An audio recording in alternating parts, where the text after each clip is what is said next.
Hello, and welcome to another episode of the Play Loud podcast. I'm your host, Malcolm Ford, and today we have a very special guest with us. We have two-time All-American at William Penn University, as well as the head coach over at Simpson College in Des Moines, Iowa. We have the great Ike Papes. Hey, Ike, How how's we it going? doing?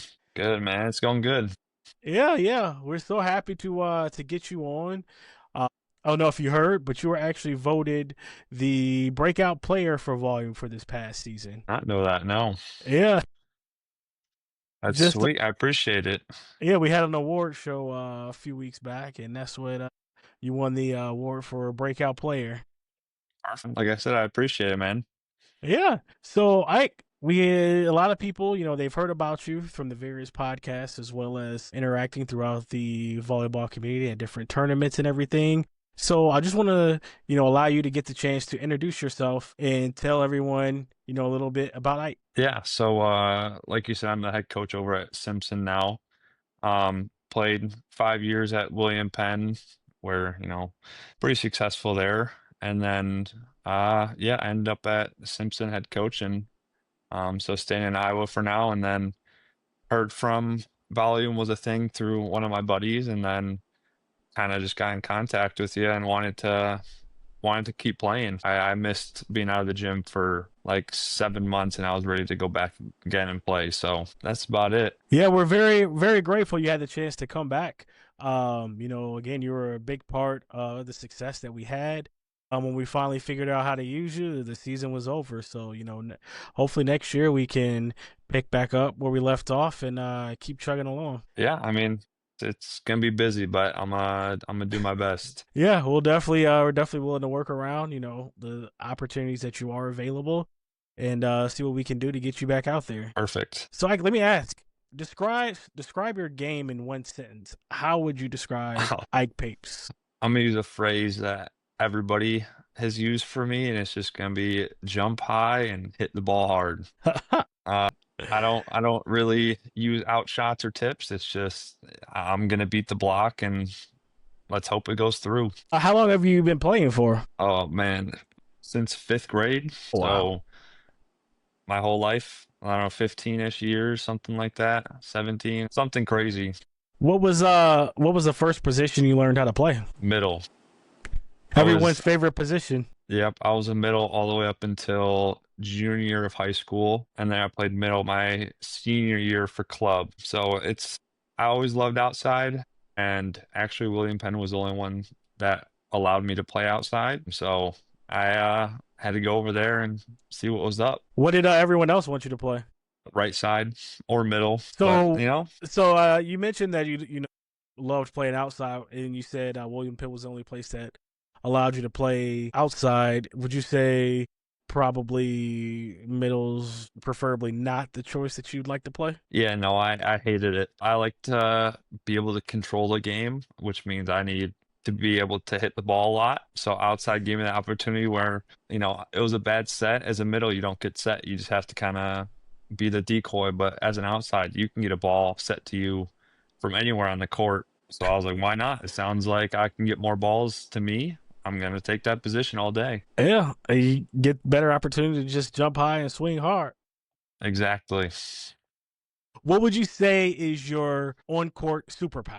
Man, I think the windmill, that's something that not a lot of people have seen. And I think I've been perfecting that since college. And I realize now that I play more, I've been using it too much. So it's kind of getting out of that superpower era, and I need to, hide it a little more. But windmill shot, 100%. I would say, we've seen it a few times with you playing with volume, and I'm definitely surprised how often it actually lands. So it's definitely an impressive shot, and hopefully you keep developing it even more, and it becomes more deadly for you.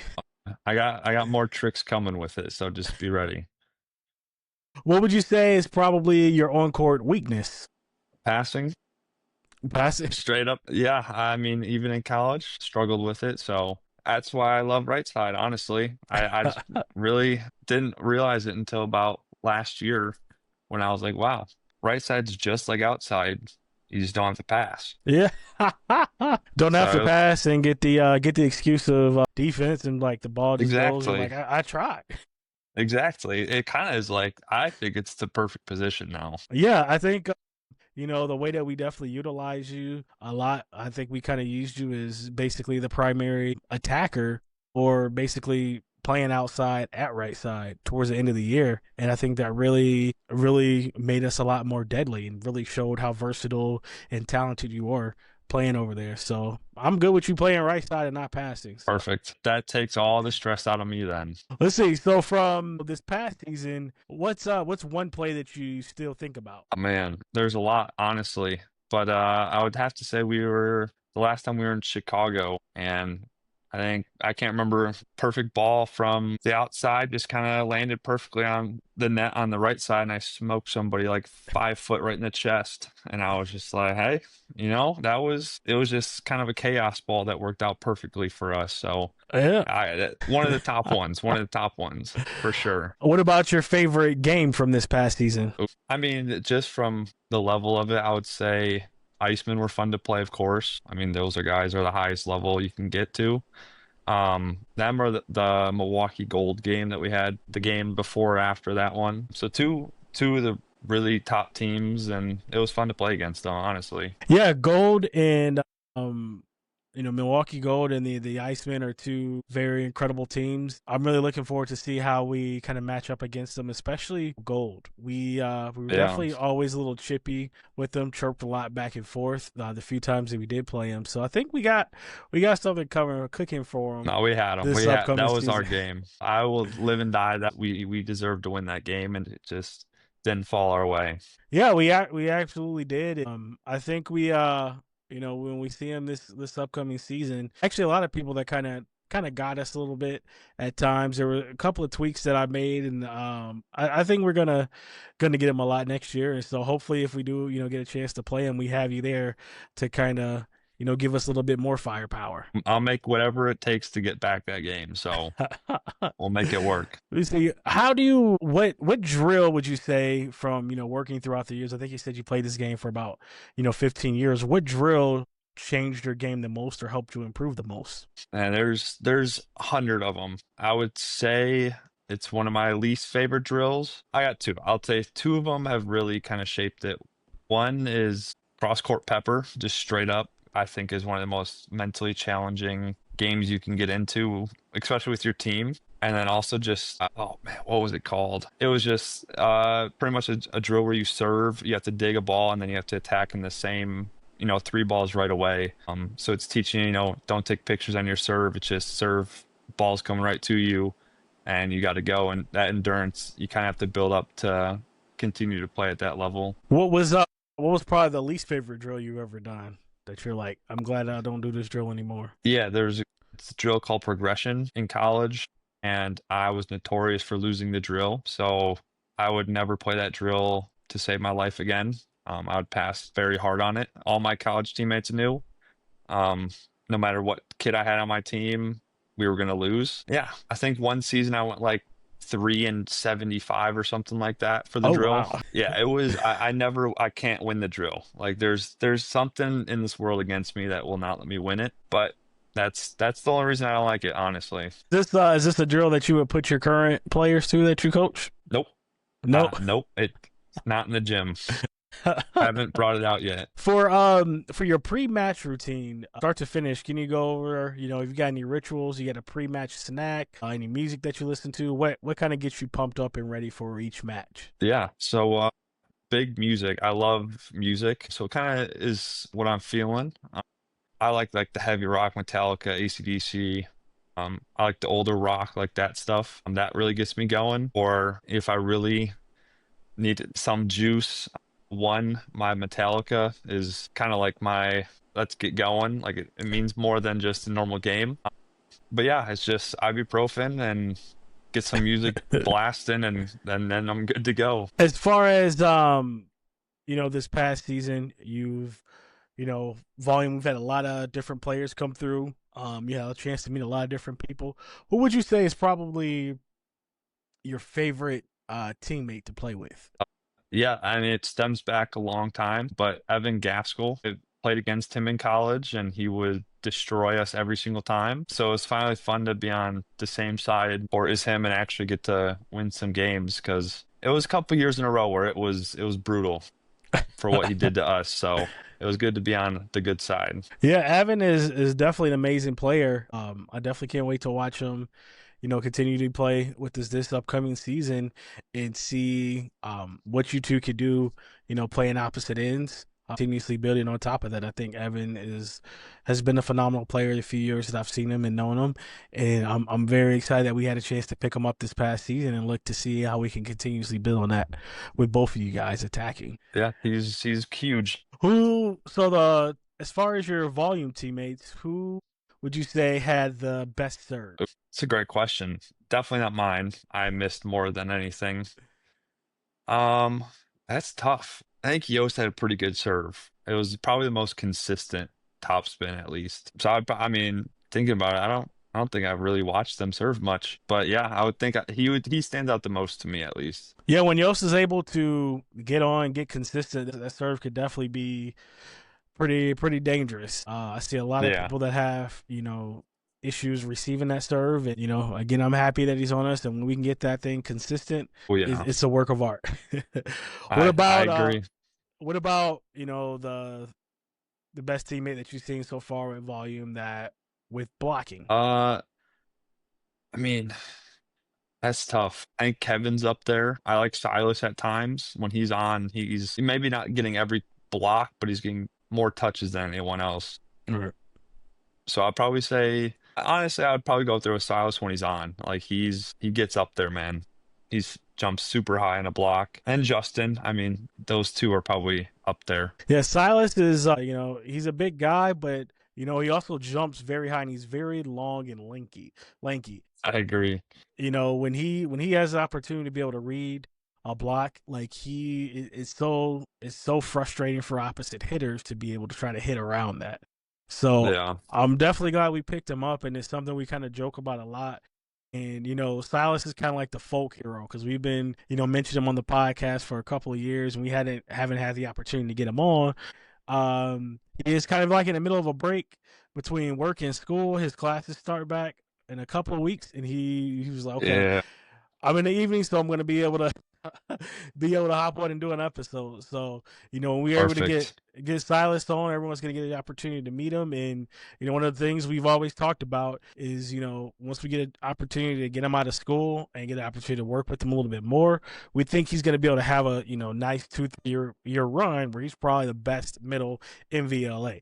So we're definitely excited about Silas and everything that he's capable of. Oh yeah. Let's see. What about your most chaotic volume memory? Oh, probably wasn't even a point. It was we were in that second gym at the Spry facility and the coach and me just got into it for some reason and we were just yelling back and forth over I don't even know what happened honestly, but he was just making a lot of excuses and I was tired of it.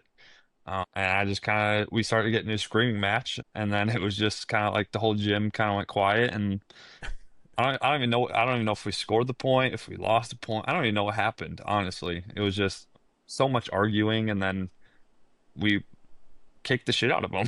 That was how it happened. So I don't really know what happened. Yeah, I mean, I'm trying to recall it, but I can't think of it. Was it the second day? Do you know? I think so. Okay. I just Yeah. remember I was tired, and I didn't. I was like, I just want to go home, and he just started something and pretty much delayed the game, and I was just not having it. Yeah, I think I wonder if it was like against Cincinnati. Maybe it was like a Maybe. bluish team. I think I don't really Okay. know. Yeah, that was Cincinnati. Yeah. Yeah. Hopefully we get a chance to look at that team again next season and um really put it on them again.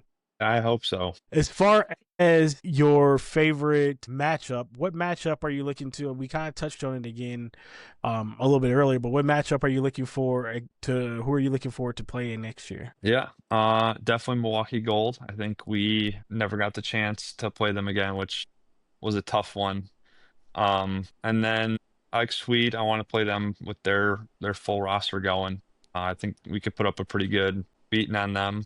And then XP, they're from or Extreme or something like that. Yeah, extreme. Yep. I grew up right around there, and that's like I think they play out of the my old rival club's team facility.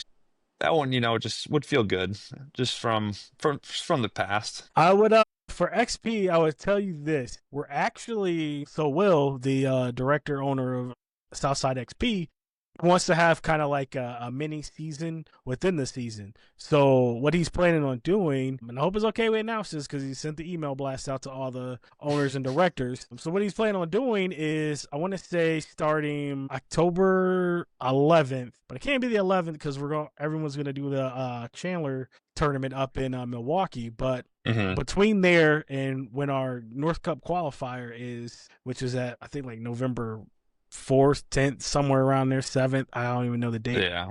But I think the 8th, November 8th. So that 3-4 weeks, he wants to basically have kind of like a mini season where, 3-4 teams kind of, get together every weekend. We just kind of keep playing each other continuously. So I will say there will be plenty of opportunities to play XP. Perfect. That opportunity will be there. As far as gold, yes, I'm sure we'll definitely run up into gold a lot. Every time we played them this year, there was a lot of back and forth, and we are excited to come up there again and again surprise them. And another team that you did mention that I have a bone to pick is Swede. So one thing that I noticed is Swede decided that they like to host their tryout the same day as ours. So I'm a little bit annoyed at that, but hey, why not? Let's see who we get out there. I'm excited to see, who they pick up, who we pick up. No matter what, we are still going to be coming with a little bit more heat than what we had last year. So when we do play them, there'll be a little bit more animosity towards them this year. I was told that day on purpose, and it wasn't a coincidence. So we shall see. Good to know. Okay, so I got just a quick fill in the blank. If we do blank better, we will win the cup next year. What would your blank be? Pass? Yeah. Passing is definitely where it starts. So if we do pass, serve, receive, get a lot of those easy tips and rolls up out of there, I think we definitely can keep everything in system and surprise the people and win the cup next season. I agree. I 100% agree. All right. Well, Ike, that's all the questions I have. I do thank you so much for joining us tonight. And I'm sure we'll be talking, but good luck to Simpson this season, and look forward to seeing you out on the court. Man, can't wait. All right, thanks. All right, we'll talk soon. We'll see you. All right, thanks. Well, as we wrap up this episode today, I do want to give another shout out. Actually, I don't think I did, but a shout out to our main sponsor, Pure 5 HR. If you are in need of any staffing services or HR related services, please feel free to reach out to pure5hr.com and also email them and reach out for any staffing services that you may need. Pure Talent, Pure Partners, Pure 5. One thing I do want to talk about is I like to talk about the tryouts. Again, we have the tryouts coming Sunday, September 7th, and we're very, very, very excited. We got a lot of registrations, so if you are wanting to try out, make sure you go ahead and do that. Another thing I want to talk about, again, I know there's other teams that are having the tryouts around the same day that we are.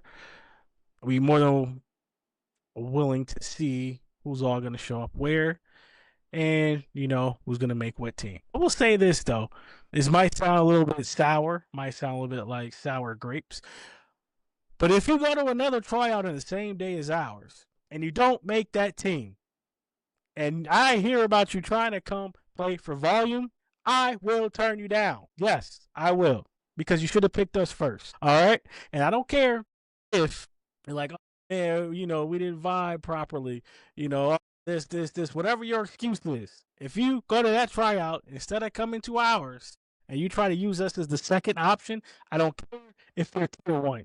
I don't care. We are not the second option. So if you try to use us as the second option and come play for us after you didn't make that team, it didn't work out, whatever, I don't care. Stay there. Go play somewhere else. All right. It's not sour grapes. It's the principle. You either go pick us first, come try with us, see what we're going to do, or not. Because I absolutely definitely think we have the better program. We have the most exciting fans out there. We're growing at the fastest rate out of any team in VLA. And more importantly, if the opportunity is there, we're going to take care of you. You know what I'm saying? Some of these teams aren't even able to buy, provide a snack or sandwich for some of their players. A lot of these teams show up to one or two events a year and they're professional. No, we're going to play the most games, have the busiest schedule, be the most exciting, actually be a professional club.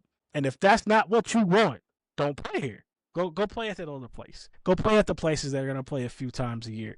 They're only going to look to go to the main cup. No, that's not us.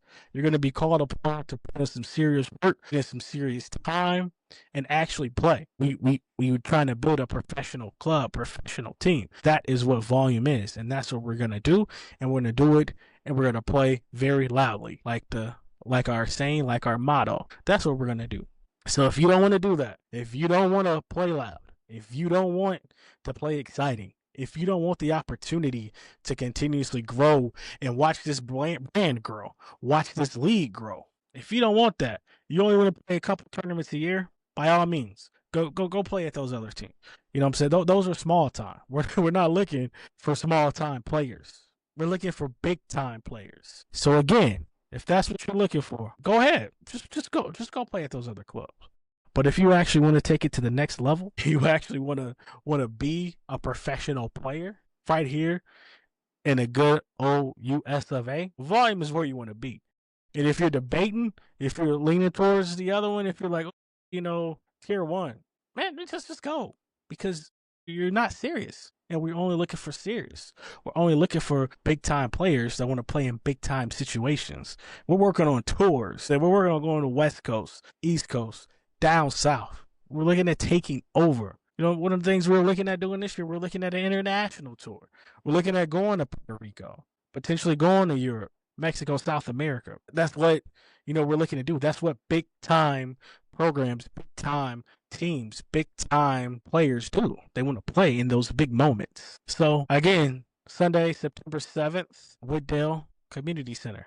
You know what it is. So reach out to us, volume@gmail.com. I actually have a full professional email, malcolm@volume.com, but no one can spell Malcolm. Malcolm. There you go. But easiest, volume@gmail.com. Feel free to hit us up. And, we look forward to seeing your beautiful, pretty faces. Well, that's it for this evening. I thank you all for tuning in. And remember, play loud. I'm Malcolm, and I'm out.